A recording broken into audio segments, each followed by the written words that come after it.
Speaker sir, आपने मुझे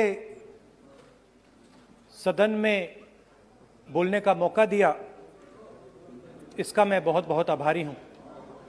धन्यवाद। कल प्रधानमंत्री जी ने अपने भाषण में विपक्ष के बारे में बोला था कि विपक्ष आंदोलन की बात कर रहा है, मगर जो कृषि कानून हैं उनके कंटेंट के बारे में और उनके इंटेंट के बारे में विपक्ष नहीं बोल रहा है। तो मैंने सोचा आज प्रधानमंत्री जी को खुश करें और जो 3 किसान के बिल हैं, खेती के बिल हैं, उनके कंटेंट का और इंटेंट का की बात करें। हाँ, बजट पे बोलेंगे। आप शांत हो जाइए प्लीज। किसान का मुद्दा भी बजट का मुद्दा है, आप उनका आदर कीजिए।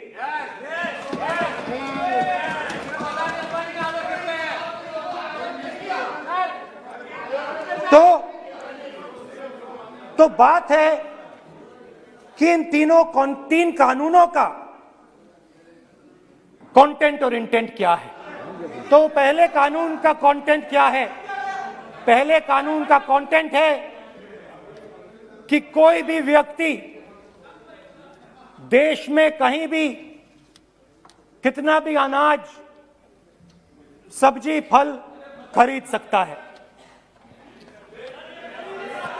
जितना भी खरीदना चाहता है खरीद सकता है। तो अगर खरीदी देश में अनलिमिटेड खरीदी होगी तो मंडी में कौन जाएगा? मंडी में कौन जाके खरीदेगा?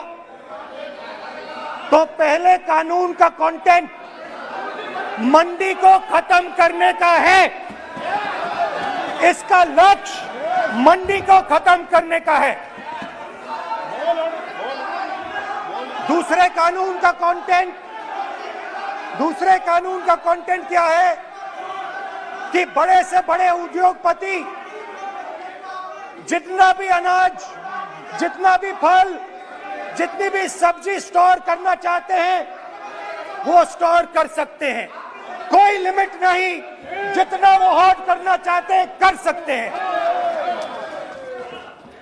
दूसरे कानून का कंटेंट एसेंशियल कमोडिटीज एक्ट को खत्म करने का। दूसरे कानून का कंटेंट जमाखोरी को अनलिमिटेड तरीके से हिंदुस्तान में चालू करने का। अब तीसरा भी कानून है। तीसरा कानून का कंटेंट जब एक किसान हिंदुस्तान के सबसे बड़े उद्योगपति के सामने जाकर अपने अनाज के लिए, अपनी सब्जी के लिए, अपने फल के लिए सही दाम मांगे तो उसे अदालत में नहीं जाने दिया जाएगा। तीसरे कानून का कंटेंट, आपको याद होगा सालों पहले फैमिली प्लानिंग का एक नारा था, आपको याद होगा, हम 2 हमारे 2। अब मैं इंटेंट की बात करता हूं, कानून के इंटेंट की बात। आज क्या हो रहा है, जैसे कोरोना दूसरे रूप में आता है वैसे ही ये नारा दूसरे रूप में आया है। आज इस देश को 4 लोग चलाते हैं, हम 2 और हमारे 2। जैसे उस टाइम नाम सब जानते हैं, आप बोलो, आप डिस्टर्बेंस मत। हम 2 हमारे 2। ये किसकी सरकार है? हम दो, हमारे दो की। माननीय सदस्य इधर तो आप आसन को पहले कानून का इंटेंट बताता हूं। आप आसन को संबोधित करें। पहले कानून का इंटेंट माननीय सदस्य आप आसन कि हमारे दो मित्रों में से एक जो सबसे बड़ा मित्र है उसको पूरे हिंदुस्तान के अनाज, फल और सब्जी को बेचने का अधिकार। यह है पहले कानून का इंटेंट। नुकसान किसका होगा? नुकसान ठेले वालों का होगा, नुकसान छोटे व्यापारियों का होगा, नुकसान जो लोग मंडी में काम करते हैं, लाखों लोग, उनका होगा। अब चलिए दूसरे कानून की इंटेंट की बात करते हैं। दूसरा कानून का इंटेंट दूसरे मित्र की मदद करने का है। दूसरे मित्र को पूरे देश में अनाज, फल और सब्जी की मोनोपोली दी जा रही है। आज दूसरा मित्र 40% हिंदुस्तान का अनाज अपने साइलों में रखता है। ये कांग्रेस पार्टी की बैठक नहीं है, ये सदन है। फल और सब्जी अगर बजट में साइलोज में रखेगा। ये सभा नहीं है। प्रधानमंत्री कहते हैं सर मैं अध्यक्ष जी आपको कहना चाहता हूँ जब आपने बजट के लिए चर्चा के लिए पुकारा, मैं बता रहा हूँ, एक मिनट बैठिए। माननीय सदस्य, आज बजट पर चर्चा है, मैं आग्रह करता हूँ। प्रधानमंत्री कहते हैं बजट पर कि मैंने ऑप्शन दिया है। हाँ, आपने ऑप्शन दिया है। 3 ऑप्शन दिए हैं। पहला ऑप्शन भूख, दूसरा ऑप्शन बेरोजगारी, तीसरा ऑप्शन आत्महत्या। ये 3 ऑप्शन आपने दिए हैं। अब देखिए मामला क्या है।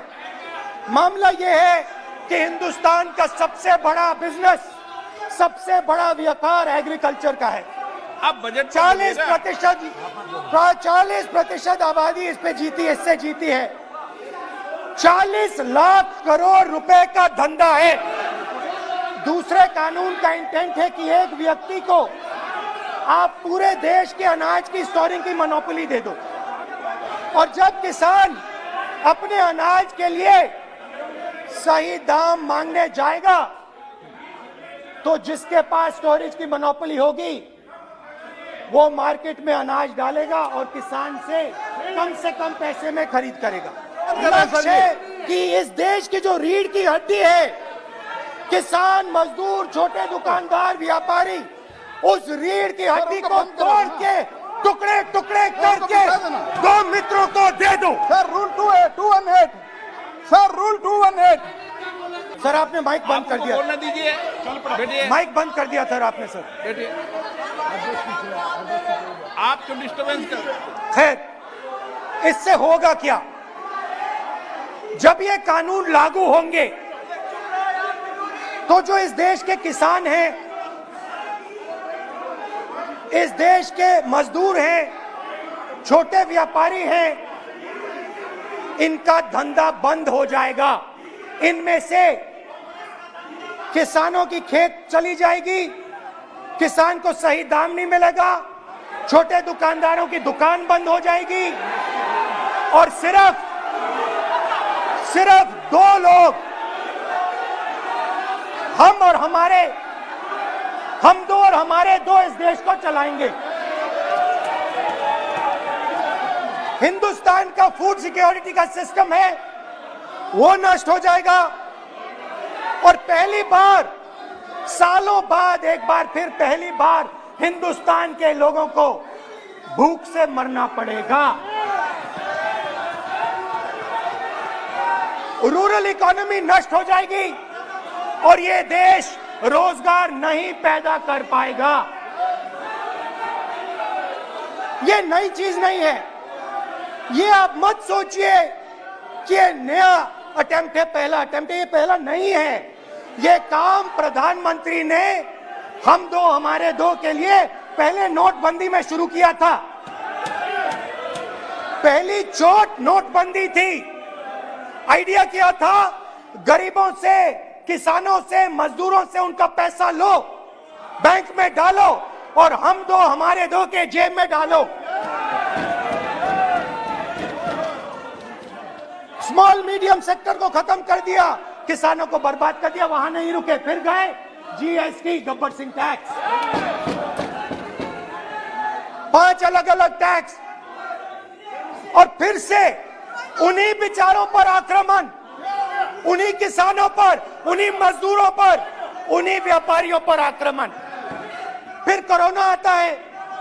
कोरोना के समय मजदूर चिल्ला चिल्ला के कहते हैं हमें बस का टिकट दे दीजिए, हमें ट्रेन का टिकट दे दीजिए। नहीं नहीं नहीं, तुम्हें नहीं मिलेगा, तुम पैदल घर जाओगे। एक मिनट माननीय सदस्य प्लीज।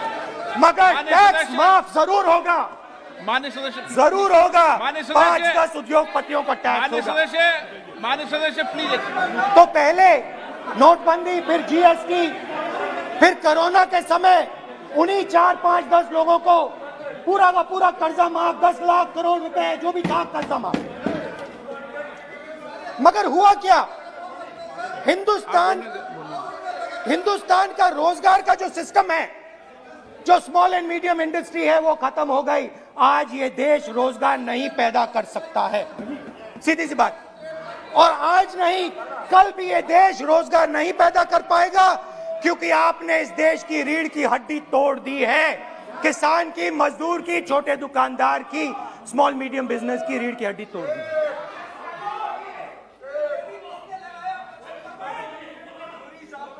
मगर ये मत समझिए कि ये किसानों का आंदोलन है। ये किसानों का आंदोलन नहीं है। आपको बात अभी समझ नहीं आई है। ये देश का आंदोलन है और ये किसान सिर्फ रास्ता दिखा रहा है। किसान अंधेरे में टॉर्च दिखा रहा है और एक आवाज से ये पूरा देश उठने वाला है।